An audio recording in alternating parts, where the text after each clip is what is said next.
고물가 행진이 멈추질 않고 있습니다. 특히 추석을 한 달 앞두고 채소값이 급등해서 밥상 물가 걱정이 이만저만이 아닙니다. 네, 국민 먹거리인 농산물과 육류, 과일값 안정이 무엇보다 중요한 시점입니다. 정부 대책 알아보겠습니다. 스튜디오에 정황근 농림축산식품부 장관 나와 계십니다. 어서 오십시오. 네, 안녕하십니까. 예, 안녕하십니까. 저희가 조금 전에 이제 물가 상승 무섭다 이런 얘기를 했습니다. 어제 업무보고를 하셨고 오늘은 이제 관계장관 회의도 지금 하신 상황 아니겠습니까? 예. 현재 지금 어느 상황이에요? 정말 심각한 건가요? 그러니까 7월 물가가 우리가 6.3% 올랐잖아요. 예. 근데 그 중에 이제 농식품 물가 예. 이게 이제 7.7%가 올랐습니다. 예, 많이 올랐네요. 그리고 예. 이제 농축산물을 원료로 하는 이 가공식품이 8.2% 올랐고 우리가 이제 많이 접하는 외식이 8.4%. 그래서 평균보다 좀 높은 상황입니다. 예, 네. 예. 그래서 이제 더구나 금년에는 추석이 9월 10일로 이례적으로 지금 빠르거든요. 빠르죠. 예. 그러니까 추석이 빠르게 되니까 아직 제철이 안 된 과일 이런 게 출하하는데 좀 부족함이 있지 않겠습니까? 네. 그래서 이제 그런 문제가 오히려 추석 전에는 물가를 좀 일정 부분 더 올리지 않느냐. 예. 그래서 오늘 이제 그 추석 민생 대책으로 우리 공급량을 늘리는 대책을 오늘 이제 이렇게 논의도 했던 거고요. 공급량을 늘린다. 예. 근데 이제 우리 농식품만 본다면, 농축산물만 본다면 과거 사례를 쭉 보면 추석 때는 우리가 물량도 많이 공급을 하고 그다음에 각 가정에서 우리 미풍양속이잖아요. 농축산물을 많이 주고받고 선물로 그러다 보니까 한동안은 사실은 수요가 갑자기 줄어듭니다. 추석이 예, 지나면. 그러면서 또 동시에 공급량은 늘어나는 시기로 들어가기 때문에 예. 결과적으로 가격이 한 10% 이상, 많은 해에는 한 20%까지도 농축산 물가가 떨어지는 경향을 보이고 있기 때문에 예. 저희가 볼 때는 아마 금년 추석을 기점으로 네. 여러 가지 물가 중에서 농축산 물가 부분은 상당히 안정이 될 거다. 떨어질 수 있다. 그렇게 보고 있습니다. 10월까지기 때문에 지금 네. 이 추석 이 기간을 잘 버티는 게 중요한 거군요. 다만 이제 우리가 가공식품의 경우에는 해외에서 원료를 워낙 많이 사오니까 네. 해외 지금 공급망 교란 때문에 밀 같은 경우는 거의 우리 100% 외국에서 사다 먹으니까 예, 예. 이제 이런 게 좀 문제가 됐었는데 그런 밀가루 밀이라든가 네. 식용유 이런 것도 5월, 6월을 기점으로 좀 떨어지고 있습니다. 예. 그래서 최근까지 한 30% 이상 떨어졌기 때문에 이게 이제 실제 수입 가격에 반영되려면 3개월에서 4개월, 5개월 이렇게 시차가 있어야 되거든요. 예. 그러니까 그게 아마 9월부터 반영이 되면 예. 9월, 10월 정도 지나면 가공식품 값도 이제 어느 정도 안정적으로 들어갈 수 있다. 예. 이렇게 봅니다. 자, 공급량을 늘리겠다라고 말씀을 하셨는데 공급뿐 아니라 생산을 하는 생산자 입장에서는 또 부담이 될 수가 있잖아요. 네. 그 생산비 절감이라던가 이런 대책들은 또 있습니까? 그렇죠. 그러니까 공급을 늘리기 위해서 예를 들어 과일 같은 거, 그다음에 지금은 우리가 먹는 신선 채소, 네. 배추, 무, 감자 이런 게 거의 저온 작물이에요. 그래서 낮에 한 25도 정도 넘어가면 이게 네. 작물이 크질 않습니다. 그래서 여름에 우리 국민들이 소비하는 건 대부분 대관령 지역 고지대에서 생산이 돼요. 예. 근데 이번에 이제 강우 같은 게 이렇게 집중적으로 오기 때문에 관리를 철저히 해서 네. 그 수확량이 줄지 않도록 예. 하는 문제가 하나 있고 예. 그러면서 거기에 들어가는 여러 가지 약재라든가 이런 걸 정부에서 지금 지원을 하고 있죠. 예. 그다음에 농업인들이 워낙 비료라든가 이런 생산 자재 네. 이런 게 많이 올랐어요. 예. 그래서 그런 거에 대해서도 정부가 지원을 상당 하고 부분 보조를 하고 예. 그렇게 하고 있죠. 지금 이번 여름 정말 이상 기온 때문에 네. 너무 더웠고 그렇습니다. 거기에 지금 집중호우가 정말 무섭게 내렸습니다. 그렇습니다. 이건 영향 없을까요? 그래서 이제 저희들이 그 전문가들 농림부뿐만 아니고 네. 저 일선의 지자체 농협 그렇게까지 해서 그 품목별로 예. 작황 관리팀을 운영을 하고 있어요. 전문가들 품목별로? 80명. 예. 그렇게 해서 운영을 하고 있고 거의 매일 아침 이렇게 실제 상황을 확인하고 있고요. 네.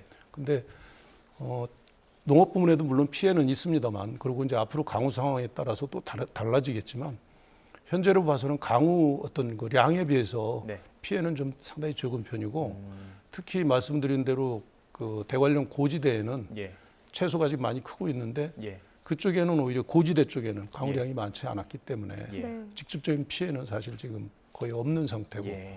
근데 이제 어떤 게 위험할 수 있냐면 비가 그친 다음에 갑자기 이제 온도가 올라가고 햇볕이 쬐이면 이게 겉은 멀쩡한데 속에 물음병 같은 게 생길 수가 이제 있어서 중요하군요. 그렇습니다. 비운 다음이. 네. 예, 예. 그래서 그런 거에 대해서 지금 대비를 철저히 하고 있습니다. 예. 거의 일선에는 거의 비상근무 체제입니다. 이게 참 힘든 과정이에요. 농사라는 것 자체가 너무 힘든 살아있는 것 같아요. 예. 식물을 키운다는 게 예. 그렇습니다. 네. 작물을 키운다는 게. 자, 어제 그 업무 보고에서 네. 그 5가지 핵심 과제를 발표를 하셨던데 네네. 그 중에 이제 2가지가 물가 안정과 식량 주권을 확보하는 것을 네. 이제 네. 최우선 과제로 꼽으셨더라고요. 네네. 자, 우리가 러시아 우크라이나 전쟁을 겪으면서 이 식량 자급률을 확보하는 게 얼마나 중요한 것인지 정말 절실히 깨달았는데 그러네요. 이 식량 주권을 확보하기 위한 대책은 어떤 게 있습니까? 네. 우리가 이제 식량 자급률이라고 그래서 곡물, 사람이 먹는 곡물입니다. 네. 그게 우리나라가 45.8%가 되고 그다음에 이제 우리가 육류를 많이 소비하잖아요. 네. 그러면 육류, 소, 돼지, 닭이 예. 사료를 먹어야 고기를 생산할 수 있잖아요. 네. 그러니까 예를 들어서 육류 1kg를 생산하려면 사료를 7kg나 먹어야 돼요. 예. 그러니까 육류 소비가 늘어나다 보니까 곡물 수입이 늘어나고. 엄청나게 예. 늘고 예. 있죠.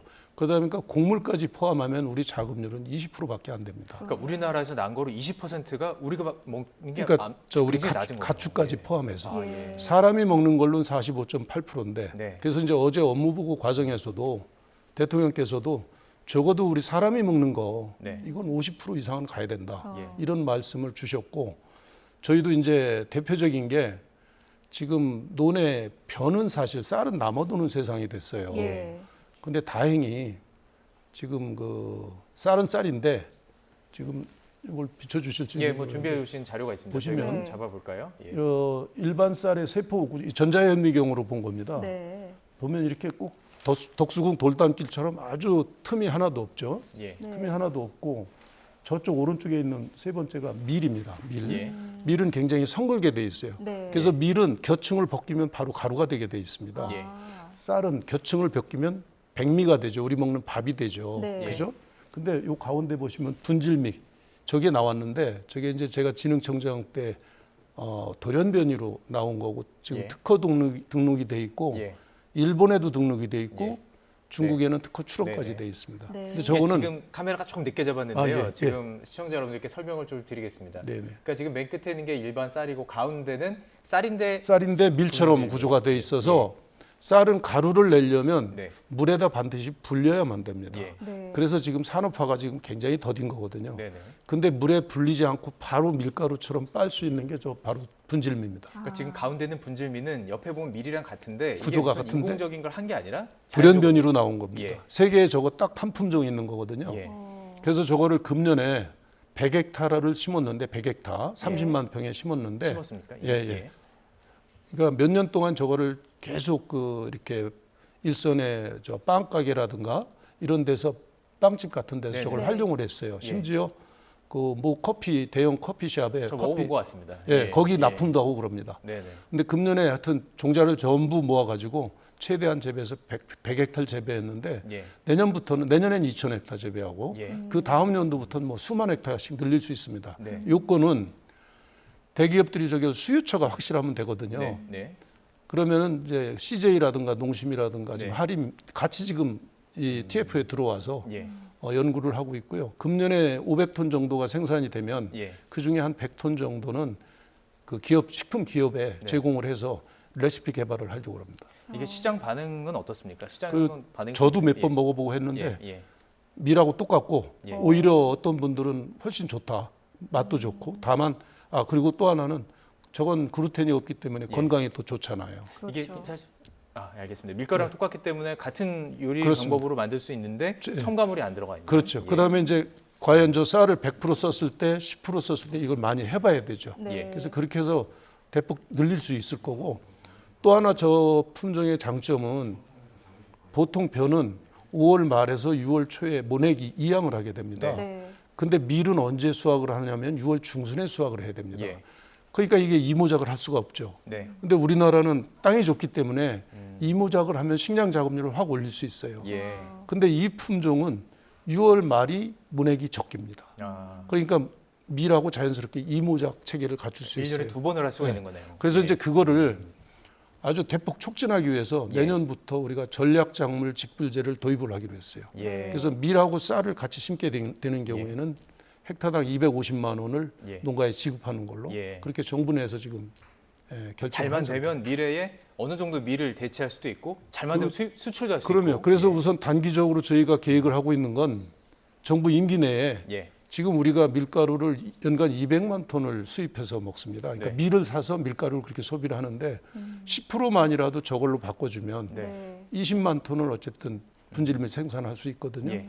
그리고 또 하나는 저 분질밀을 생산하면 지금 쌀이 많이 남아가지고 예. 오히려 물가는 올라가는데 쌀값은 떨어져서 농업인들이 굉장히 어려움을 겪고 있거든요.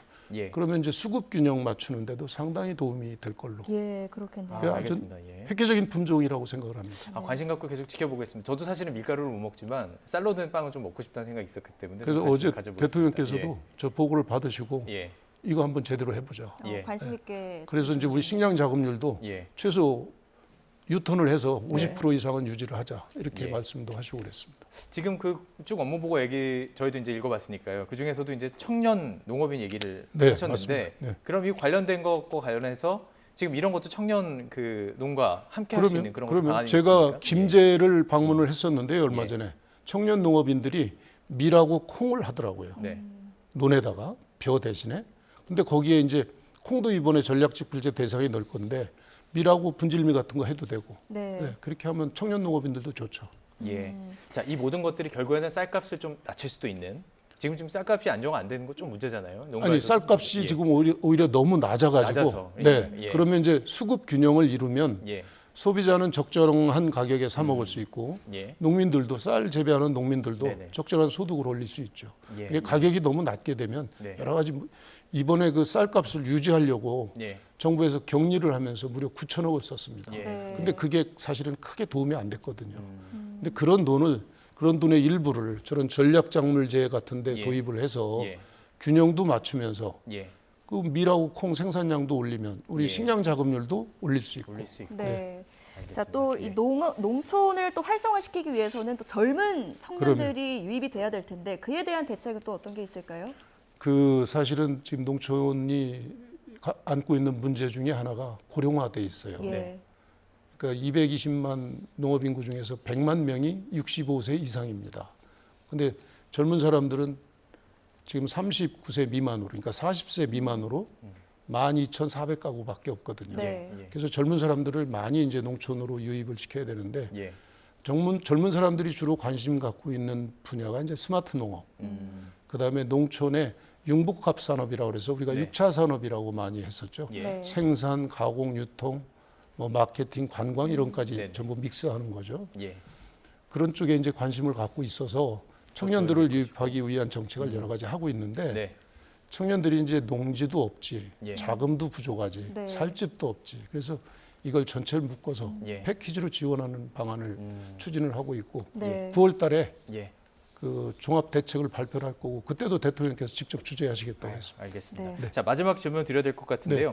자, 이 동물 복제에 대해서 이게 농식품부 주관이라는 거를 잘 모르는 경우들이 있습니다. 예, 이게 예. 동물 복제에 관심이 좀 높아지고 있어요. 네. 관련 대책이 좀 있던데요. 예. 그러면 그러니까 반려동물은 사실은 그 반려인들 입장에서 보면 가족하고 같잖아요. 네. 근데 이제 어쨌든 우리가 선진국이 되려면 사실 반려동물 문화도 선진국하고 좀 수준이 그렇죠. 같아져야 된다 네. 이렇게 예. 봅니다. 그래서 근데 이제 좀 가장 그 반려인들이 지금 어떻게 보면 이제 어렵고 불만을 제기하는 게 진료비도 진료비입니다. 다르고 예. 어느 병원 가야 될지 모르겠고 예. 또 진료비 부담이 너무 크다. 보험도 잘 안 맞습니다. 되고. 예. 그래서 이런 문제에 대해서 어쨌든 정부가 관여를 해야 되겠다. 그래서 금년에 일단 저 법을 개정을 했고요. 예. 그래서 일단 중대 진료할 때는 사전 설명하도록 이미 저 7월 5일부터 시행이 됐고요. 네. 그다음에 동물병원별로 진료비를 내년 1월 5일부터는 게시를 해야 됩니다. 보고 비교할 수 있도록. 예. 예, 자기들 이런 중대 저 진료에 대해서는 얼마 네. 받는다. 네. 그래서 이제 그다음에 정부가 전체 병원에 대해서 동물병원에 대해서 조사를 해서 예. 이 온라인상 이런 데서 공개를 다 할 겁니다. 예. 네. 그렇게 하고 이제 그 맹견 같은 경우 개물림 사고 이런 게 심하기 때문에 네. 이런 거에 대해서는 아주 처벌을 좀 강하게 했는데 특히 그 중에서도 그 왜 이렇게 학대하는 경우 있죠. 예. 예. 학대해서 뭐 이렇게 반려견을 죽이거나 뭐 이런 행위를 한 사람들한테는 정말 규정을 강화해서 아예 네. 사육을 예. 하지 못하도록 하는 예. 것도 법 개정하는 걸 지금 검토하고 있습니다. 예, 알겠습니다. 네. 예, 어떻게 보면 이제 이번 전반적인 우리 그 농림부의 전체적인 업무 추진, 어떻게 보면 그 5년 동안 앞으로의 계획들을 다 정리해서 좀 들을 수 있었던 네, 시간인 것 같습니다. 네, 오늘 시간이 많지 않아서 여기까지 네. 듣도록 하겠습니다. 네, 감사합니다. 네, 정황근 농림축산식품부 장관과 함께 이야기 나눠봤습니다. 고맙습니다. 네, 고맙습니다.